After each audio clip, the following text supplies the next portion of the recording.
So here is a quick review of the C250 AMG Mercedes coupe. Give you a few views of the actual car itself. Pop the boot. Side there. It's quite a deep boot. Obviously you can flip the seats back as well.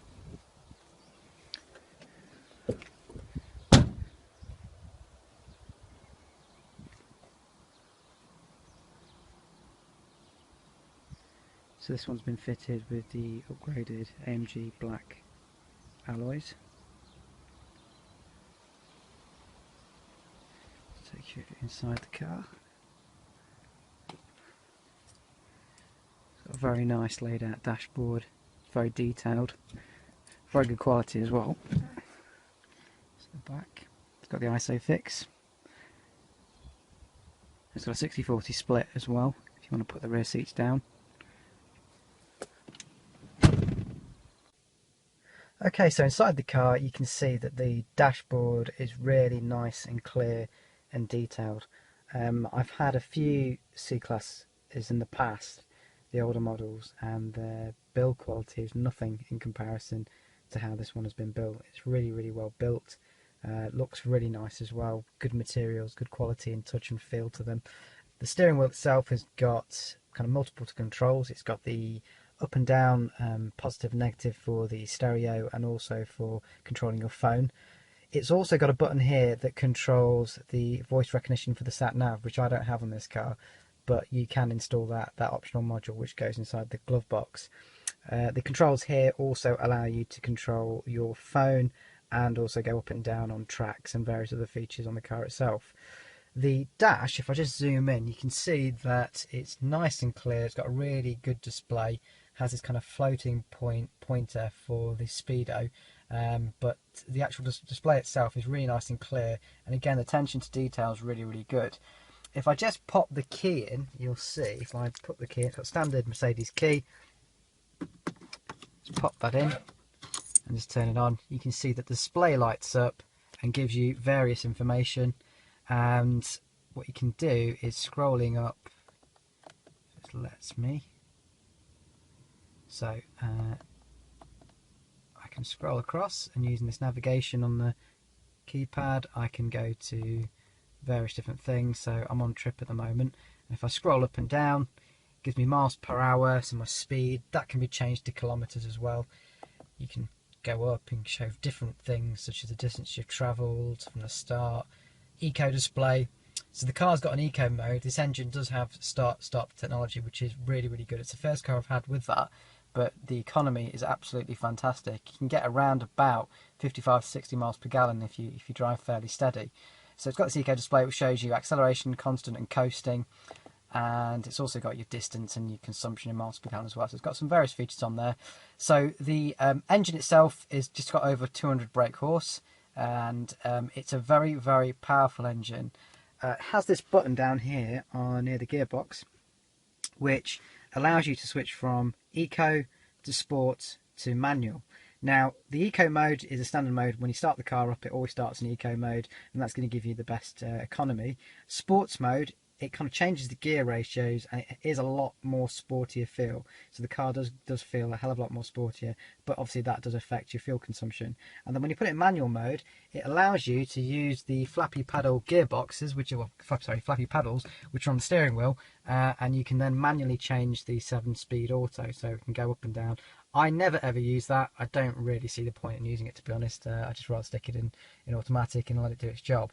Over here, the light system over here, if you just about see that, it's in auto mode, so it has got the bi-xenon headlamps which auto adjust, and they're very bright, so in really dark light conditions they really do illuminate the road really well. It's obviously got the daylight running lights as well. Just going over here, panning towards the kind of gearbox area, obviously we've got a stereo system, and I'll talk about that in a little bit more detail in a moment, but we've got some nice detailing on the column, We've also got this jog wheel button here that can be used to control the stereo, and it can also be controlled some of the other functions, some of the other menu features. I find that really nice and convenient. I've got used to using it. I hardly ever use any other features on the car other than this wheel here, because it's located right next to the kind of arm console or the armrest, and it's just in a nice position where you're driving, you can keep your attention on the road, but you can also just use this to adjust and see various little bits of information on the screen as well. So we've got some little sections here for power and a little area to put some coins or a cigarette dispenser there. You've also got a little area here for putting bits and bobs in. Got some nice detail here. There's two buttons, one on this side and there's one on this side as well. When you press it, it opens up the center armrest, which again, I just think that's really good attention to detail. And in there, you can see that apart from the load of rubbish I've got in there, there's also a USB stick. So it's a little area for a USB stick. You could also use that to charge a USB device as well. So that's the center console. The seats, I've gone for the I went for the part leather seats. Now, a number of reasons behind this. I've had leather seats before in the past, and I find the problem with leather seats is, even though these seats are incredibly comfortable and they're really nice, good seats, is that they do make your back sweat, especially if you're wearing a shirt in a long journey and it's peak of the summer. Even with the air conditioning on, with having complete leather seats, you just find that it makes you, stick to the actual back of the seat. And in the winter, they're freezing cold. So having this kind of part leather, I find works really well. But again, it's just down to preference. They still look really good. I do like the unusual shape of the seats, especially if I pan to the back. You can see they've got a really nice shape to them. They put, again, just attention to detail. So the stereo system, it's got an absolutely fantastic stereo system. It comes with a standard 6 CD changer, and obviously it's got the USB option as well. But we've got multiple controls for the stereo system. If I just turn the stereo on by using this button here, you'll see that it lights up the main display, and you can see that it comes up with a general warning, and then it's actually saying it's connected to my iPhone. And you can see that up at the main display here that it's got the number of bars that shows you your signal strength. If I just change this to say disk, so it goes back to a USB, it's now ready for my USB. You can see it's got also the picture of the artwork from the USB as well. And I'm not going to have to turn the music up for copyright reasons, but you can see it's got really nice, good display. It's very clear.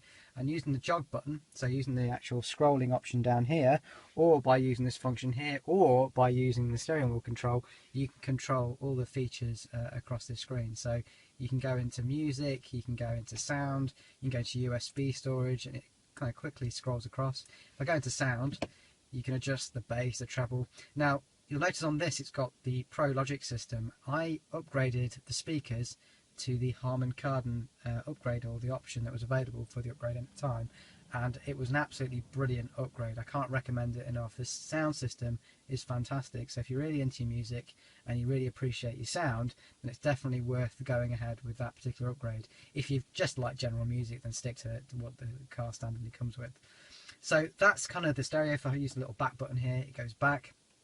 So that's one display you can see going over there. If I just move across over here, obviously on this display currently we've got the areas I was showing you earlier on, but I can then change this to go to audio, and if I click on audio, you can now see that I've got the same thing replicated on that screen. So now, using these up and down keys on the actual steering wheel, I can then choose audio tracks just using that central area there. So a few other bits and bobs. We've got some nice lighting again for the car, so we've got individual lighting for individual passengers, and we've got obviously full lighting here as well. That lights up at the back of the car, so you can switch that on too.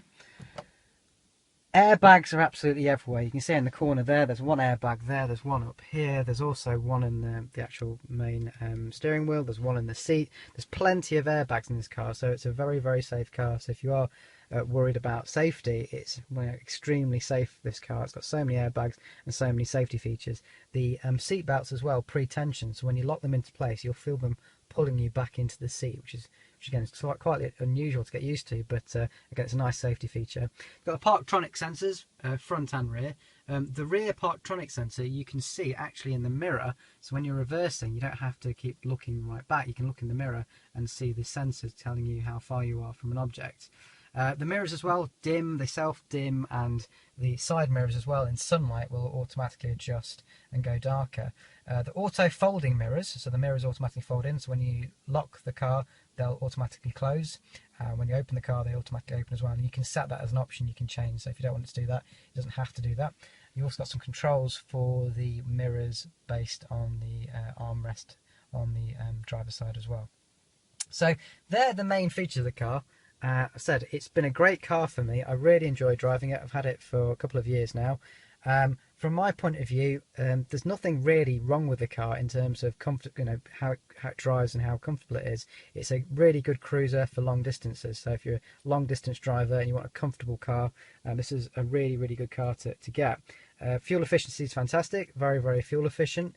The only downside I would say to this car is, and it's for all rear-wheel drive cars really, is that they're absolutely terrible in bad road conditions. So in the winter, they really are not a great car to drive. I've really struggled with this car, especially last winter. Couldn't even get it off my driveway. I switched it to snow wheels or winter tyres, and that hasn't really improved it at all either. Sometimes in this car as well, because of the amount of power and torque it's got, even at a junction, if it's mildly damp and you're pulling away, you will find the traction control light comes on and you actually end up wheel spinning.